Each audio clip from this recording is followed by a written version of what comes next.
This is a spreadsheet for Little League coaches who need a way to manage their rosters and the fielding rotations.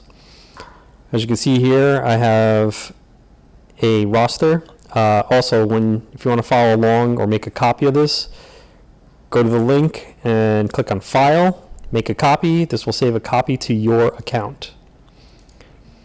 So I have my roster of 12 kids on my roster sheet here. You could put their actual individual numbers here, but I gave them numbers 1 through 12. For the first game, 3 of them won't be attending the game. That's why they're unchecked. The ones that are attending are checked. Since there was no previous game, there was no one at last at bat. The last at bat is to start the rotation after that batter. Going to the batting and fielding, you can see that we have each individual child will have a rotation. The rotation is catcher, pitcher, first base, all the way to right field. You can change that rotation by changing the fielding positions here on the fielding positions tab. Back in the batting and fielding, you can see Bobby Gibson is pitcher and he plays all the way to catcher. If I did not want him to be a pitcher, I could just adjust it by pressing 1 here, 1, adding it to the skip rotations. We'll just skip this rotation and move this rotation to this field, to this position. Now you can see he's now first base all the way to here, and then again, if I don't want him to be pitching, I'll just add another one and he would be rotated in. You could do that also if you want to start the rotation with, Bobby Gibson playing shortstop instead. I would put a 5 here since it's 5 down, and then he'll play. 4 down from where he was. So now he is playing shortstop as the start of the rotations. So this first inning, you can always change it to whatever number you want, and it'll just shift the rotations around.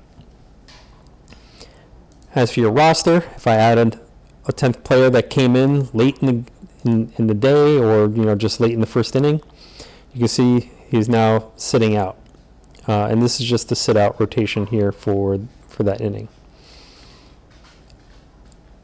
If I have multiple kids that exceeds 9 players, you might have the situation where you need to have all the players sit out once before you can have them sit out for a second inning. If that's the case, you would add to the second inning a 2.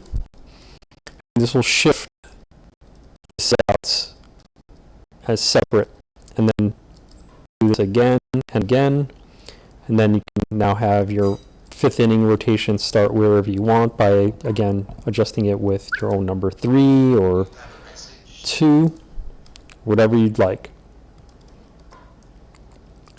And then again, if I want to make sure that the sit-outs are proper, I can add in 2s or 4 to change whatever the rotation I want.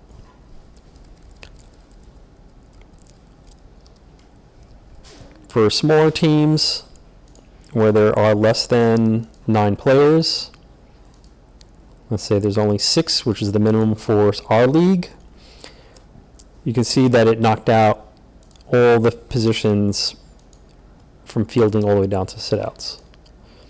So all we have is infield players, basically. And you can change this fielding position even though I have it locked, and all of this is generated based on that data.